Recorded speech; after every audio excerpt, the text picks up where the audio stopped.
আসসালামু আলাইকুম ওরহমতুল্লাহ। প্রিয় ইসলাম প্রিয় ধর্মপ্রাণ মুসলিম ভাই ও বোনেরা, আপনাদের সামনে আজকে আমি বর্ণনা করব যে শাবান মাসে 14 তারিখ অর্থাৎ 14ই শাবান এ রাত কি আসলে শবে বরাতের রাত কিনা এবং এই রাত সম্পর্কে কোরআন শরীফে এবং হাদিসে কি বর্ণনা রয়েছে। পবিত্র কোরআন শরীফে ইরশাদ হয়েছে, ওই সুস্পষ্ট কিতাবের শপথ, নিশ্চয়ই আমি উহাকে বরকতময় রাত্রিতে অবতীর্ণ করেছি।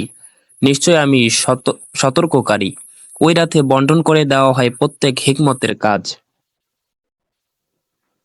অনুবাদ: ইকরামা ও একদল মুফাসসিরিনের মতে লাইলাতুল মুবারাকা অর্থ হলো শাবান মাসের অর্ধ মাসের রাত। উহাকে রহমতের রাতও বলা হয়। যেমন খাজনা বা জাকাত আদায়কারী খাজনা ও জাকাত প্রাপ্তির পর দাতাকে মুক্তির সনদ বা রসিদ দেয়, অনুরূপ এ রাতে যারা ইবাদত বন্দিগিতে রাত্রি যাপন করে তাদেরকে মুক্তির সনদ দেওয়া হয়।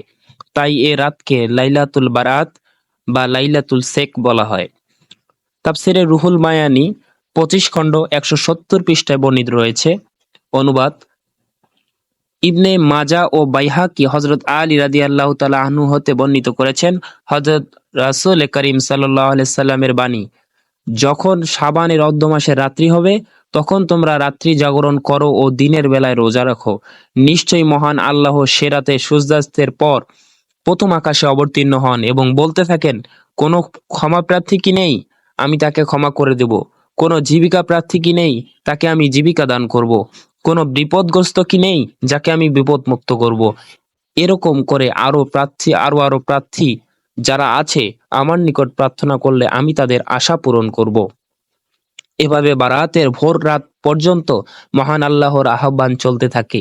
ইমাম আহমদ ইবনে হাম্বল মুসনাদ কিতাবে আমরের পুত্র আব্দুল্লাহ হতে বর্ণনা করেছেন, হযরত রাসূল করিম সাল্লাল্লাহু আলাইহি সাল্লাম নূর নবীজি বলেছেন, অর্ধ শাবানের রাতে আল্লাহ পাক তার বান্দাদের প্রতি কৃপা দৃষ্টি দান করেন এবং দু শ্রেণীর বান্দাবান্দীদের ব্যতীত সকলকে ক্ষমা করে দেন। ওই দু শ্রেণীর মানুষ হলো ওই ব্যক্তি যে তার মুসলিম ভাইয়ের সাথে শত্রুতায় লিপ্ত এবং দ্বিতীয় হলো মানুষ হত্যাকারী।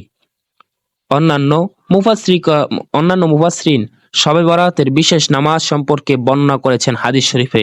ওই নামাজে 20টি মকবুল হজ ও 20 বছর রোজা রাখার সমান সওয়াব পাওয়া যাবে বলা রয়েছে তাফসিরে রুহুল মায়ানিতে, যা 25/171 পৃষ্ঠায় বর্ণনা রয়েছে। তিরমিজি শরীফের হাদিস, হযরত আয়েশা রাদিয়াল্লাহু তাআলা আনহা একটি হাদিস বর্ণনা করেছেন। হযরত আয়েশা রাদিয়াল্লাহু তাআলা আনহা বলেন, আমি একদা রাত্রিকালে হযরত রাসূল করিম সাল্লাল্লাহু আলাইহি সাল্লামকে হারিয়ে ফেললাম।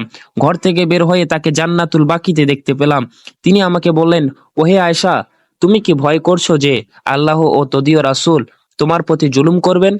হযরত আয়েশা রাদিয়াল্লাহু তাআলা আনহা উত্তরে বললেন, ইয়া রাসূলুল্লাহ, আমি ধারণা করছি যে আপনি আপনার অন্য কোনো স্ত্রীর নিকট গিয়েছেন। অতঃপর তিনি বললেন, নিশ্চয়ই মহান আল্লাহ অর্ধ শাবানের রাতে শবে বরাতে প্রথম আসমানে অবতীর্ণ হন, অর্থাৎ আল্লাহর রহমত অবতীর্ণ হয় এবং বনী কালবের ছাগলের লোভের সংখ্যার চাইতে অধিক সংখ্যক বান্দাদেরকে আল্লাহ পাক ক্ষমা করে দেন। তিরমিজি শরীফের 1/156 পৃষ্ঠায় বর্ণিত রয়েছে। ইবনে আবি শাইবা, বাইহাকি ও ইবনে মাজা দ্রষ্টব্য। আশা করি বুঝতে পেরেছেন। আরো অসংখ্য দলিল রয়েছে, যেমন সহিহ বুখারী শরীফের 1/264 পৃষ্ঠায় উল্লেখ রয়েছে। আবার নুজহাতুল মাজলিস কিতাবের প্রথম খণ্ড 158 পৃষ্ঠায় বর্ণিত রয়েছে। আরো বিভিন্ন কিতাবের মধ্যে বর্ণনা রয়েছে। আশা করি বুঝতে পেরেছেন।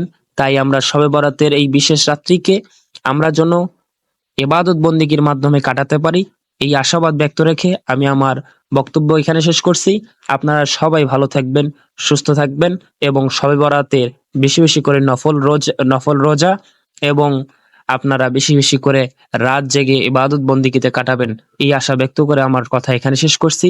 ওয়া আখির দাওয়ানা আনিল হামদুলিল্লাহি রাব্বিল আলামিন। আসসালামু আলাইকুম ওয়া রাহমাতুল্লাহি ওয়া বারাকাতুহু।